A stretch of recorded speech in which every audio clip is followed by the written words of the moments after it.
San Franciscans love their coffee. They stand in line for it, romanticize the people that make it, and find strange new ways to produce it. Join me on this episode as I find the best coffee in San Francisco.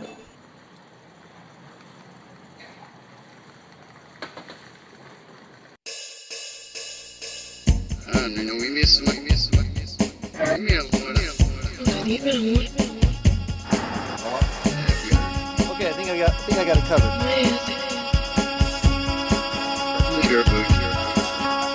No, you never seen it?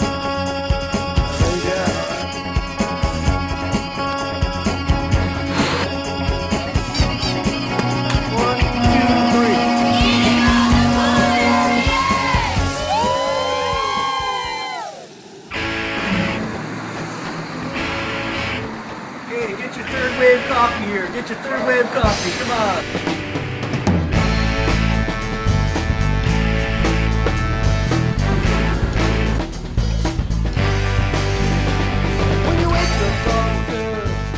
Why do you like the coffee so much? Well, it's probably the best coffee in town. Right All that blue bottle stuff, all that chemistry involved. This is like classic Italian espresso. You've been a barista for a while then, huh? Yeah, about 5 years.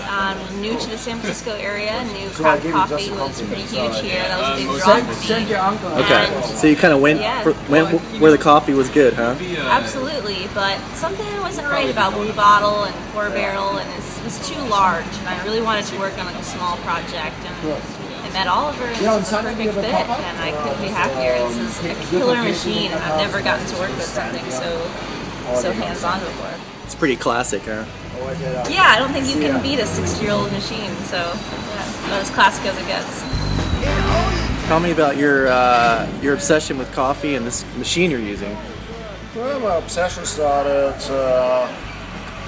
maybe in the early 90s. My friend took me to the first Pete's coffee shop in Berkeley, and she told me about coffee, and you should buy your bean fresh, and you should grind them at home just before making coffee, and it was my start with my love for coffee.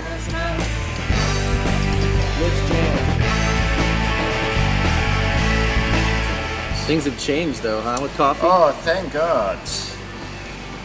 No, there's everywhere Starbucks, but I'm beyond Starbucks, and I want to have no coffee in Starbucks. Yeah.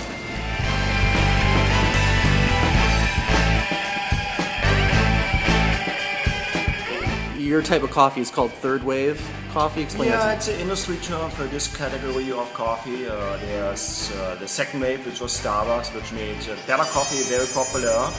And the first wave was, I guess, the coffee houses of the 50s, 60s, 70s in San Francisco, Seattle, and so on. And that is called, as a category, third wave, side glass, blue bottle. It's more an industry term, it's not a consumer term, so it's often hard to find those particular coffee houses because there's no consumer term existing for that, not like craft beer. We're talking about craft beer, we know exactly what we mean, more or less. Craft brew, microbrew, you know what we're talking about. But for coffee, there's no consumer term such as craft coffee, so it's kind of hard to find. What kind of coffee would you like? I don't know. What do you recommend? My favorite is a Galao. Galao, okay. It's a basic cortado and double shot espresso with 3 ounces of steel milk. I'll take it. So yeah, tell me about this machine. So that is a Gaggia from 1954. And Achille Gaggia invented the modern espresso machine, the lever machine, in 1948. Espresso machines existed before, but they worked with a different principle, with higher boiler pressure. So the espresso was actually overheated coffee beverage. So it tasted bitter and not really nice. So in 1948, he invented the lever mechanism and was quite successful with that. And that's actually the birth of modern espresso as we know. And so in the front of the machine it says natural cream coffee. Well, before 1948 espresso didn't have crema. So now there was a phenomenon of crema, and so he had to do some marketing because people got the espresso and they were like, what is that? The funny thing on top. So he said, oh, natural cream coffee. So what it also says on the machine is rocks without steam. Yeah. because the old machines, they work with higher boiler pressure and they occasionally would explode. And so Achille Gaggia was like, hey, you can come in, you can have the coffee, no worries, the machine is not going to explode. It works without steam. So people were worried about their espresso machines exploding. Apparently, it was a major concern back then. Yeah. That's interesting. We use different terms for our coffee drinks. The Portuguese names, what the man is preparing is a galao. That's a double shot with 3 ounces of milk. Another name is cortado, or here in San Francisco in particular, the Gibraltar named after glass. Then we had pingo, and that's a Portuguese version of a macchiato, it's a double shot of espresso with 1 ounce of milk.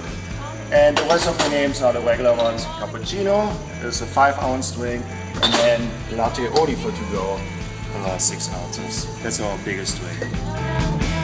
Okay, so here's the galao at Iron and Steam on Polk Street. Third wave coffee. That is amazing.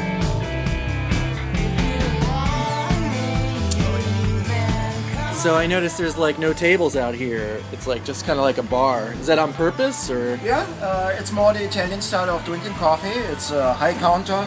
You step up, you order your coffee, you meet your friends, you have a little chat, you have talk, you down your espresso, you enjoy your cappuccino, and then you sit a little by and go your way and conduct your business. Cool. That you're like doing a little coffee tour while you're here? Yeah, I'm from a suburb of Chicago, and we're like kind of just now getting specialty coffee and like specialty espresso stuff moving in. So the dudes at the shop said I should visit like Blue Bottle, 4 Barrel, Sight Glass, and places like that. And I was actually walking back to the apartment, and I saw this, and I saw the machine, and I was like, all right, well, I'll have to try it. And she said it's like a mini cortado, which is probably one of my favorite drinks. So Cool. check it out; it's amazing. And what do you think? Is it good? Fantastic, yeah, it's so good. My cup is almost dry, and I'm well caffeinated. I'll see you next time on the Culinary Edge.